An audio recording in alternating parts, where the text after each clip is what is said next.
Bismillahirrahmanirrahim. Assalamualaikum warahmatullahi wabarakatuh. Alhamdulillahilladzi faddala bani Adam bil ilmi wal amal ala jamil alam. Wassalatu wassalamu ala Muhammadin sayyidil arabi wal ajam wa ala alihi wa ashabihi ya nabil ulumil hikam amma ba'd. Rabbi shrah li sadri wa yassir li amri wahlul 'uqdatam min lisani yafqahu qawli. Para santri sekalian, marilah kita melanjutkan pembacaan kitab Ta'alimul Muta'alim kita dengan terlebih dahulu membaca umul kitab. Mudah-mudahan apa yang kita baca dan kita kaji hari ini membawa keberkahan dan manfaat baik bagi kehidupan kita di dunia maupun akhirat. Ala hadhihi niyyah al-Fatihah. A'udzubillahi minasyaitonir rajim. Bismillahirrahmanirrahim. Alhamdulillahirabbil arrahmanir rahim maliki yaumiddin. Iyyaka na'budu wa iyyaka nasta'in. Ihdinas siratal mustaqim. Siratal ladzina an'amta 'alaihim ghairil maghdubi 'alaihim waladdallin. Bismillahirrahmanirrahim. Wa yanbaghi alla yarjuwa illa minallahi ta'ala. Wa yanbaghi, dan seyogyanya bagi seorang murid atau seorang santri, seorang penuntut ilmu, alla yarjuwa, untuk tidak berharap, illa, kecuali, minallahi ta'ala, hanya kepada Allah ta'ala. Ya. Tidak berharap kecuali hanya kepada Allah ta'ala. Wala yakhafu, dan juga dia tidak khawatir atau takut, illa, kecuali, minhu, dari Allah ta'ala. Tidak khawatir hanya kepada Allah, tidak berharap kecuali juga hanya kepada Allah. Wa yadharu dzalika, dan jelas hal ini, atau hal ini bisa diketahui, sikap tersebut bisa diketahui dari mana? Bimujawazati haddi syar'i, dari apakah seseorang itu sudah melampaui batasan syarak atau batasan syariat, wa adamiha, dan tidak melampaui batasan syariat. Seseorang itu takut atau khawatir hanya kepada Allah atau tidak, itu bisa diketahui dari apakah seseorang sudah melampaui batas syariat atau tidak.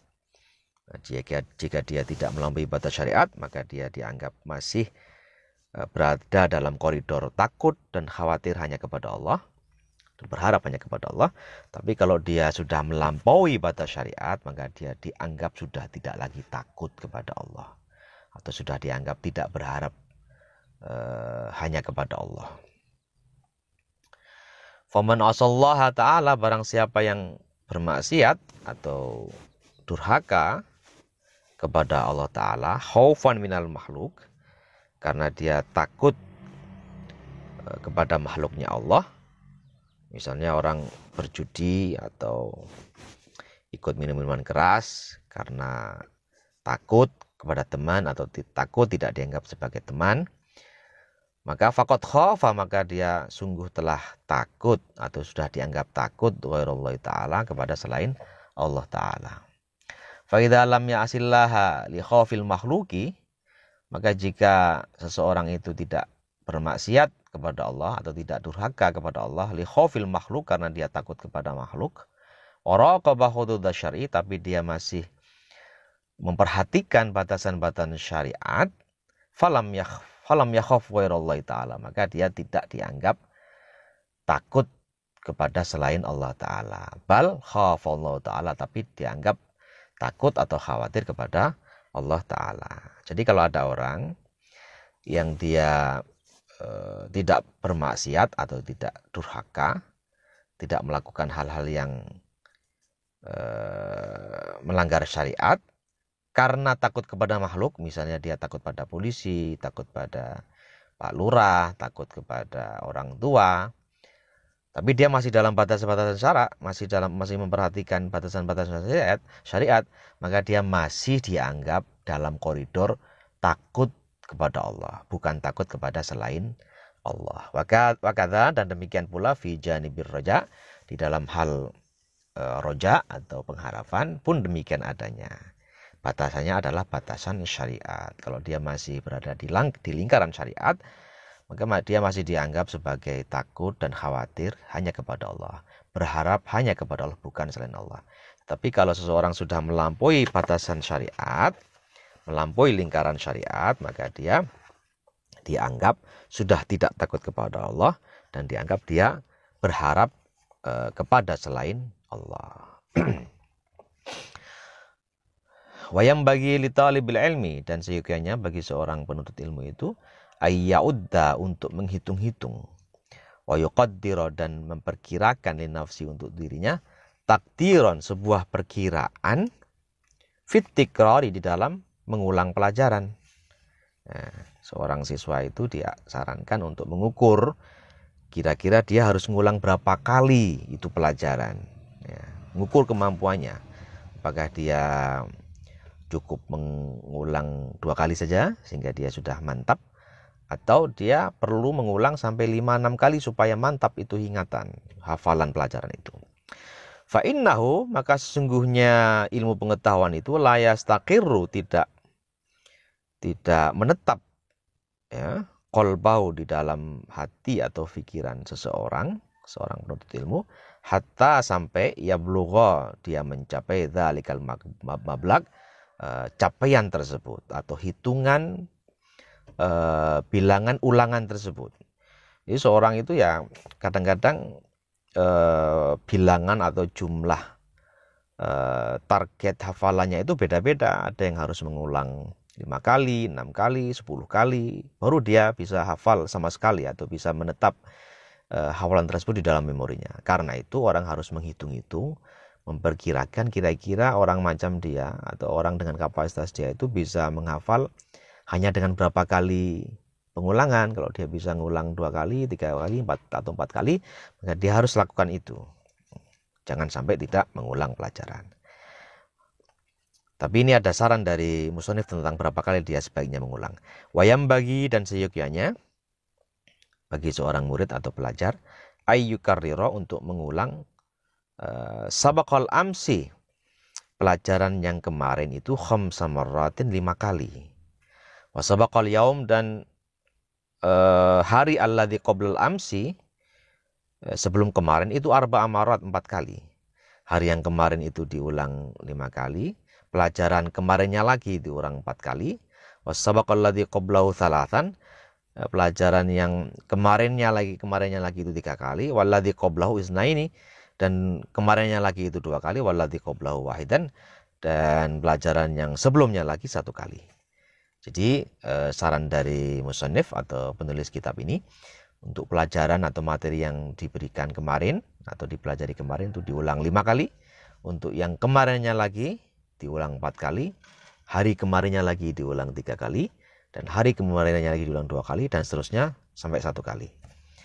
Fahadha, dan yang demikian ini, yang seperti itu, ad'a, lebih mendorong ilal hifdzi, untuk mendorong kepada penghafalan, bisa mendorong untuk kita menguasai materi dengan sebaik-baiknya. Cara 5 kali, 4 kali, 3 kali, 2 kali sekali itu menurut beliau bisa mendorong atau bisa memungkinkan seseorang untuk menguasai materi pelajaran yang telah dipelajarinya. Wayam bagi, dan seyogyanya bagi seorang pelajar atau murid itu, alla ya'tada, untuk tidak membiasakan al-mukhafata, mengentengkan atau meremehkan fitikrori, di dalam mengulang pelajaran. Li'annad darsa, karena sesungguhnya menelah pelajaran, watikroro, dan juga mengulang-ulang pelajaran itu, yang bagi seyogyanya ayyakuna, ada itu pengulangan, biquwatin, dengan kuat, dengan semangat, wanasyatin, dan juga dengan rajin. Jangan malas mengulang. Wala yajharo jahran, tapi juga jangan dengan bersuara keras sampai kamu capek mengulang-ulang pelajaran. Wala yujhida nafsahu, dan juga jangan sampai memayahkan dirinya. Kaila yang qotiu, supaya tidak terputus anitikror, dari pengulangan.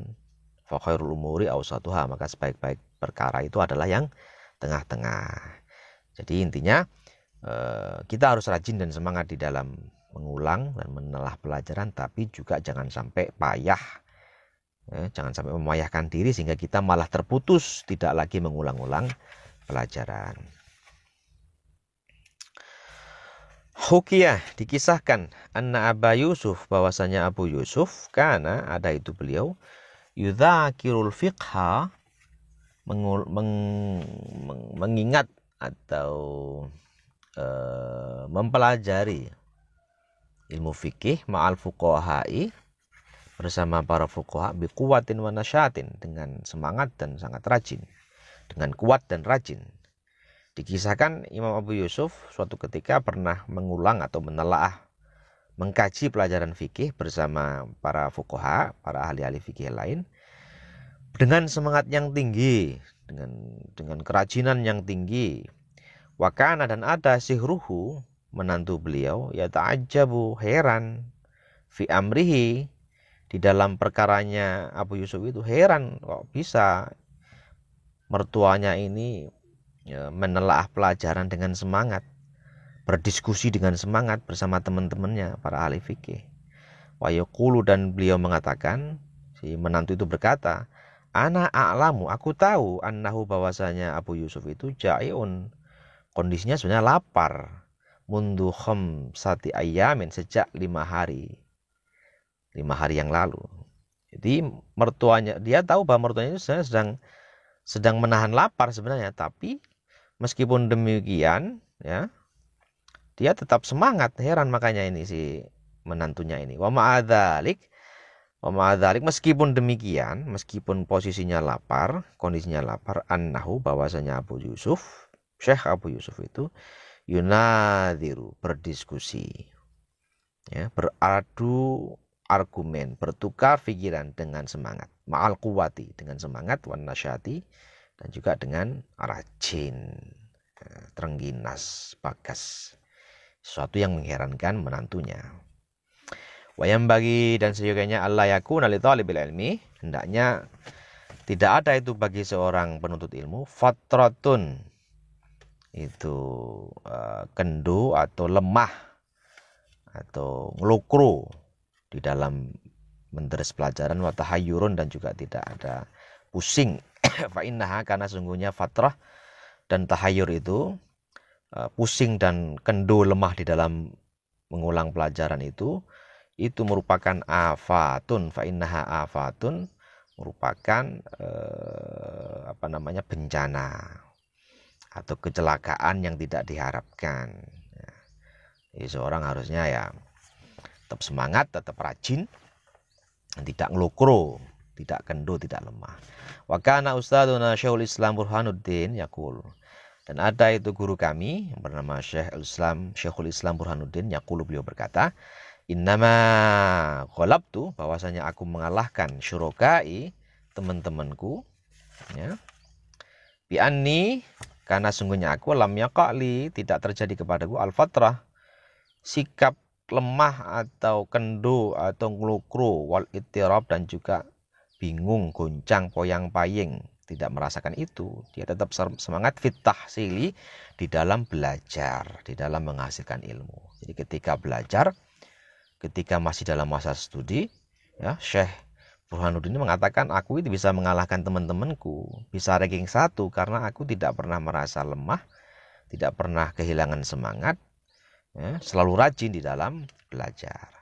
Wa kana yuhka, dan ada itu dikisahkan, an Syekhul Islam, dari Syekhul Islam Al-Asbijabi, dikisahkan dari seorang syekh bernama Al-Asbijabi, annahu, bahwasanya beliau, waqa'a fi tahsilihi, itu terjadi di dalam masa beliau belajar menghasilkan ilmu, wa ta'allumi, dan masa beliau mempelajari ilmu, fatratun, pernah beliau mengalami masa tidak bersemangat atau masa kendu, isnata asyrata sanatan, selama 12 tahun. Jadi beliau mengalami masa lesu di dalam belajar itu pernah selama 12 tahun. Apa sebabnya? Bingkila bil mulki, karena sebab perubahan kekuasaan, perubahan pemerintahan. Sini tidak dijelaskan apakah itu mengakibatkan mungkin beasiswanya habis atau berhenti, atau menyebabkan sekolah-sekolah waktu itu atau kampus-kampus waktu itu tutup, tidak dijelaskan. Tapi yang jelas Syekh Al-Asbijabi ini pernah merasakan 12 tahun beliau mengalami surut masa belajarnya itu, kendu belajarnya itu. Wa kharaja ma'a syarikihi, kemudian beliau keluar bersama temannya, pergi bersama temannya, koleganya, fil munadharati, di dalam tempat berdiskusi atau beradu argumen. Walam yatruka, dan keduanya tidak meninggalkan al munadharata, diskusi atau adu argumen, tukar pikiran. Wakana, dan ada beliau berdua itu ya jelisani, duduk fil munadharah, di dalam tempat tukar pikiran itu kulla yaumin, setiap hari. Walam, dan tidaklah yatruka, keduanya itu al-julusa, meninggalkan, yatruka al-julusa, meninggalkan duduk, meninggalkan forum lil munadharah, untuk tukar pikiran atau adu argumen, isnata asyrota sanatan, selama 12 tahun. Karena beliau merasa 12 tahun itu mengalami masa ngelukro, masa lemah, tidak bersemangat di dalam kuliah, di dalam belajar, diganti oleh beliau bersemangat dalam belajar 12 tahun pula.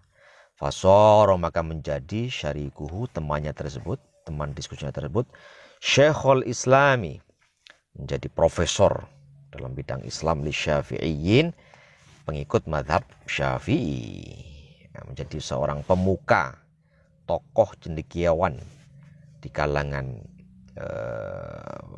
mazhab Syafi'i. Wahwa kana, dan ada itu yang beliau Syafi'iyan, pengikut Imam Syafi'i. Wa kana ustaduna Syekhul Qadil Imam Fakhrul Islam Qadi Khan yaqul, dan ada itu guru kami, yaitu Syekhul Qadi Imam Fakhrul Islam Qadi Khan yaqulu, berkata, yang bagi seyogyanya, sebaiknya, lil mutafaqih, bagi orang-orang yang mempelajari ilmu fikih, ayyahfadha, untuk menghafal, nuskhotan, satu teks buku reference, wahidatan, satu nuskhotan wahidatan, satu buku atau satu kitab, min nuskhil fikih, dari kitab fikih. Jadi seyogyanya seorang yang mempelajari ilmu fikih itu menguasai satu kitab fikih dulu, satu buku reference tentang fikih dulu, kata beliau. Daiman, secara meyakinkan, secara tetap, gitu. Mantap menghafalkan satu kitab fikih, menguasai dulu satu kitab fikih secara mantap, ngelontok di luar kepala. Supaya apa? Menurut beliau, fayatayassara lahu, maka nanti akan menjadi mudah bagi beliau, ba'da dzalika, setelah menguasai satu kitab itu, hifdzu ma sami'a minal fiqhi, menghafalkan apa-apa yang dia dengar terkait dengan fikih. Jadi saran dari Qadi Khan, bagi orang-orang yang ingin menguasai ilmu fikih, maka kuasai dulu satu kitab fikih sampai dia di luar kepala menguasainya. Baru setelah itu dia akan mudah menghafal apa-apa yang terkait dengan fikih. Nah, ini bisa kita menyamakan dengan topik-topik yang lain atau bidang-bidang ilmu lain. Kalau kita misalnya ingin menguasai tafsir atau menguasai sejarah, menguasai ilmu-ilmu yang lain, hukum, kuasai dulu satu kitab dasar, ya, tentang fikih atau tentang bidang-bidang ilmu yang kita tekuni, satu dulu, kuasai sampai mantap, ngelontok. Baru setelah itu kita akan ringan atau enteng dalam menguasai materi-materi yang terkait dengan apa yang kita pelajari tersebut.